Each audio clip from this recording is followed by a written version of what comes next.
Nathanieli anamwambia Filipo, lawezaje neno jema kutokea Nazareti? Yani katika hesabu zao walijua ni kweli Yesu atazaliwa, lakini haiwezekani azaliwe Nazareti. Walijua Yesu atazaliwa, lakini haiwezekani azaliwe katika mji wa watu wa fukara, mji wa watu maskini. Maandiko yanasema Filipo akamwambia, kama hauamini njoo muone, twende nikupeleke kwake.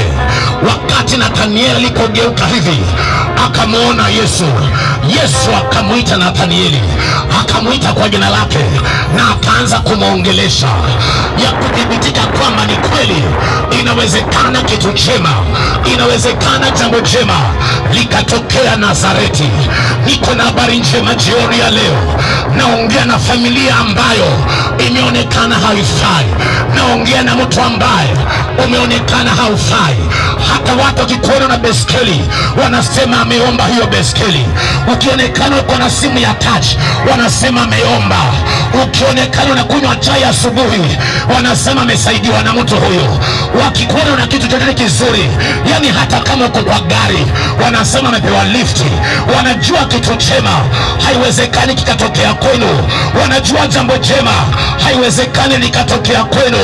Nimepewa habari njema na Jehova kwa ajili ya maisha yako. Anatamani abadilishe historia ya watu. Yale mambo watu wamezoea kusema ya kwamba haiwezekani kitu chema kikatokea kwenye hii familia, Mungu anatamani mumkaribishe kwenye hilo boma.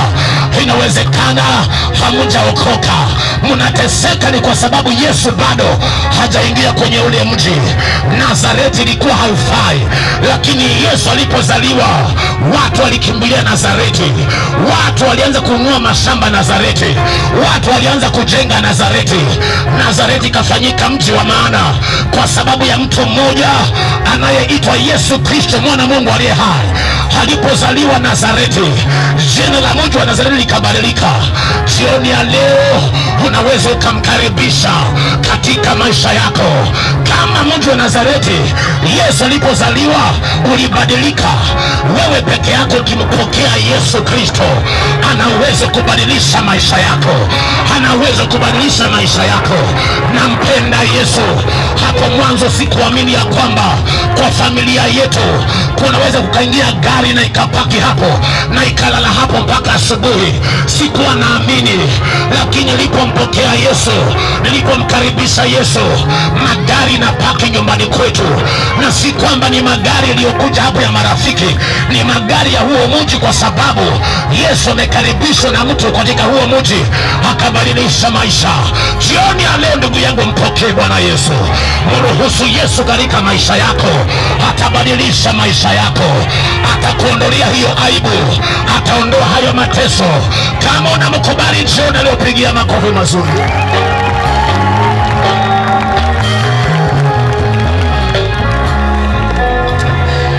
Wakati alipozaliwa watu wakaanza kunena wakasema, mji wa Nazareti si mdogo tena, kwa sababu Masihi Yesu amezaliwa. Ndugu yangu, uko hapa na unaishi maisha, unasema nifanyeje mimi mpaka ya maisha nitoboe?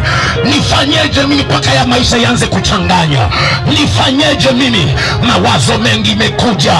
Shetani amekwambia heri uanze kuiba, heri uanze kuwa mwizi. Shetani ameanza kukwambia heri ujiunge na vikosi haramu. Shetani amekwambia heri uanze kufanya biashara za kuuza mihadarati. Shetani amekwambia fungua mangwe. Hiyo ndio biashara ambayo watu wengi wanaipenda. Lakini nimekuja mahali hapa ndugu yangu nikwambie, haina haja ufungue mangwe ndio ufanikiwe. Haina haja ufungue club ndio ubarikiwe. Haina haja ujiunge na vikosi haramu ndio ubarikiwe. Step moja ya imani tu, unapoenda kwa Yesu, unaposarenda na kusema Yesu, leo nimekuja kwako. Yesu, leo nimepeana maisha yangu kwako.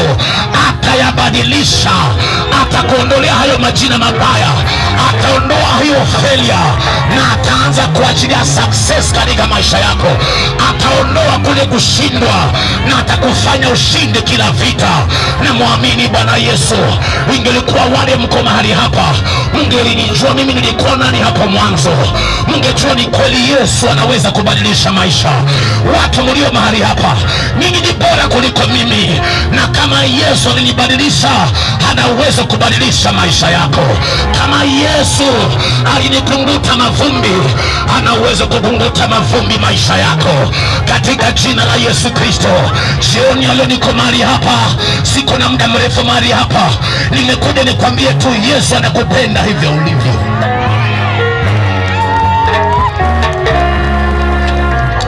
Hivyo ulivyo. Mimi najua kuna watu hawakupendi. Mimi najua kuna watu wamekuchukia. Kuna watu wakikuangalia hivyo wanasema huyu hafai. Wakikuangalia wanasema huyu hastahili kabisa. Kuna watu wengine ulikuwa umemchumbia mtu akasema huyu hafai. Marafiki kukwambia utaolewa na huyu, atakupeleka wapi? Huyu hafai. Na akablock namba yako, akakudelete, akasema huyu hafai. Lakini nampenda Yesu aliye hai. Ukimkaribisha katika maisha yako, watu wataanza kukung'ang'ania, wachumba watakutafuta. Yani baraka